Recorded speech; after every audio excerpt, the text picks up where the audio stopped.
নমস্কার বন্ধুরা, পাকশালার রাঁধুনিতে সবাইকে স্বাগত। আমি প্রিয়াঙ্কা আপনাদের সাথে একটা নতুন রেসিপি নিয়ে আবারও চলে এসেছি। বাঙালির খাদ্য তালিকায় নানা রকমের মাছের মধ্যে পাবদা মাছেরও কিন্তু যথেষ্ট নামডাক আছে। তাই আজকের রেসিপিতে পাবদা মাছের ঝাল। পুরো রেসিপিটি দেখার অনুরোধ রইল। প্রথমে আমি নিয়েছি পাবদা মাছ।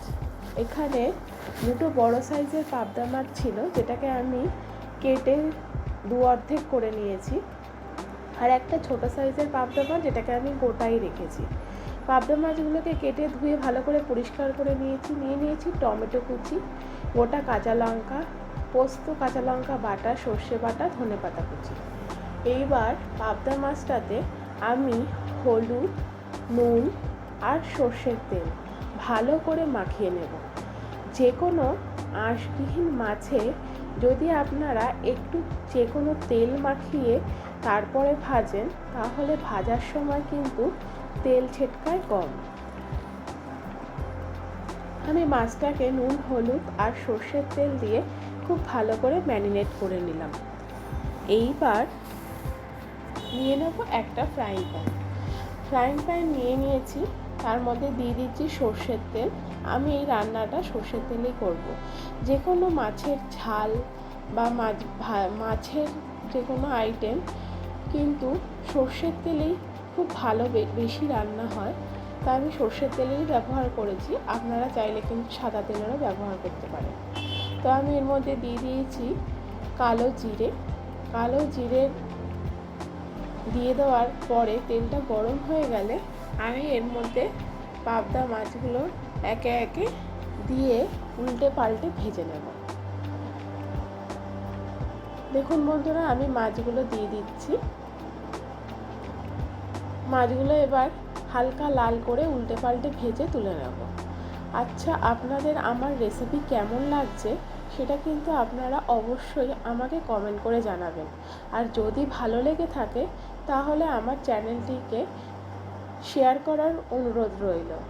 যদি এখনও আমার চ্যানেলে নতুন বন্ধু হয়ে থাকেন, এখনও আমার চ্যানেলটিকে সাবস্ক্রাইব করেননি, তাহলে আমার চ্যানেলটি সাবস্ক্রাইব করে আমার পাশে থাকার অনুরোধ জানাচ্ছি। আমার পাবদা মাছগুলো কিন্তু এক এক করে উল্টে পাল্টে ভাজা হয়ে গেছে। আমি হালকা লাল করে ভেজে নিয়েছি। আমি কিন্তু খুব বেশি কড়া করে ভাজবো না। ভেজে নিয়ে আমি তুলে নিয়েছি। ওই তেলেই দিয়ে দিলাম টমেটো কুচি দিয়ে একটু নেড়ে চেড়ে ওর মধ্যে দিয়ে দেবো সামান্য পরিমাণ নুন দিয়ে দিলে টমেটোটা তাড়াতাড়ি নরম হয়ে যাবে। এই রান্নাটা কিন্তু আমি মিডিয়াম ফ্লেমেই করেছি। এইবার আমি এর মধ্যে দিয়ে দিচ্ছি 2 টেবিল চামচ পরিমাণ পোস্ত আর কাঁচা লঙ্কা বাটা। আপনারা ঝালের পরিমাণ বুঝে কাঁচা লঙ্কার ব্যবহার করবেন। আমি এখানে 2 কি 3টে কাঁচা লঙ্কার মতো আমি বেটে নিয়েছি পোস্তের সাথে।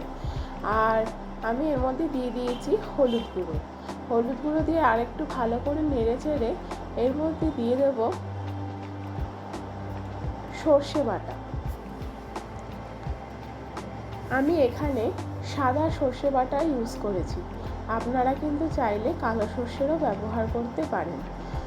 সর্ষে বাটা দিয়ে একটু নেড়ে চেড়ে এর মধ্যে দিয়ে দেব মশলার বাটি ধোয়া জল। আমি সর্ষেটাকে খুব বেশি কিন্তু তেলের মধ্যে ভাজবো না, কারণ সর্ষে ভাজলে সর্ষে কিন্তু তেতো হয়ে যায়। তাই আমি একটু নেড়ে চেড়েই এর মধ্যে বাটি ধোয়া জল দিয়ে দিচ্ছি। আপনারা ঝোলের পরিমাণ কীরকম খাবেন সেই বুঝে আপনারা আপনাদের জলের পরিমাণটা দেবেন। আমি এখানে আরও 2 বাটি পরিমাণ জল দিয়ে দিচ্ছি।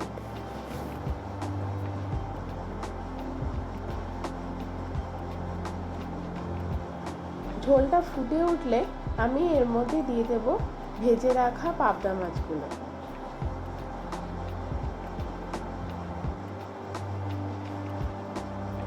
দেখুন বন্ধুরা, ঝোলটা ফুটে উঠেছে। আমি এর মধ্যে ভেজে রাখা পাবদা মাছগুলো সুন্দর করে দিয়ে দিলাম।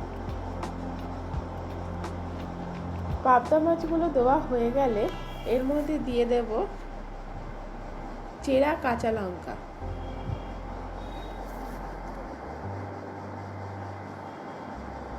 আমি এখানে বাটা কাঁচা লঙ্কা আবার গোটা কাঁচা লঙ্কা দু রকমই ব্যবহার করেছি।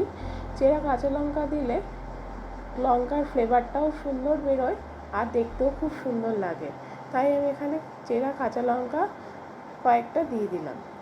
দেওয়ার পরে দিয়ে দেবো ধনেপাতা কুচি। ধনেপাতা কুচি দিয়ে আমি মাছগুলোকে উল্টে পাল্টে নেব। খুব ভালো করে একটু উল্টে পাল্টে নেব যাতে মাছের দুটো সাইডই ভালো মতো কুক হয়ে যায়। এমনিতে কিন্তু এই মাছগুলো খুবই নরম মাছ, তো কাজেই খুব বেশিক্ষণ ধরে ফোটানোর দরকার নেই। একটু নেড়ে চেড়ে আমরা এটাকে কিন্তু সার্ভ করে দেবো। আমাদের কিন্তু রান্না অলমোস্ট ডান। দেখুন বন্ধুরা, আমি মাছগুলোকে উল্টে নিচ্ছি। গরম ভাতের সঙ্গে পাবদা মাছের ঝাল জাস্ট খেতে অসাধারণ। আপনারা অবশ্যই অবশ্যই বাড়িতে বানাবেন আর আমাকে জানাবেন আপনাদের কেমন লেগেছে। দেখুন বন্ধুরা, আমি লাইট জ্বালিয়ে লাইট নিভিয়ে দুরকমভাবেই আপনাদেরকে বোঝানোর চেষ্টা করেছি। ঝোলের রঙটা খুব সুন্দর একটা হলুদ রং ঝোলের কালার এসেছে। দেখুন কি সুন্দর একটা কালার এসেছে। এটা কিন্তু খেতেও খুব সুন্দর হয়েছে। আপনারা অবশ্যই বাড়িতে বানিয়ে আমাকে জানাবেন আপনাদের কেমন লেগেছে। আমি এটাকে সার্ভ করে দিচ্ছি একটা প্লেটের মধ্যে। ব্যাস রেডি পাবদা মাছের ঝাল। গরম গরম ভাতের সঙ্গে পরিবেশন করুন। মাত্র 10 মিনিটে রেডি পাবদা মাছের ঝাল। আজ এই পর্যন্ত। আবার নতুন কোনো ভিডিও নিয়ে পাকশালার রাঁধুনিতে আবার আমি ফিরে আসব। ধন্যবাদ।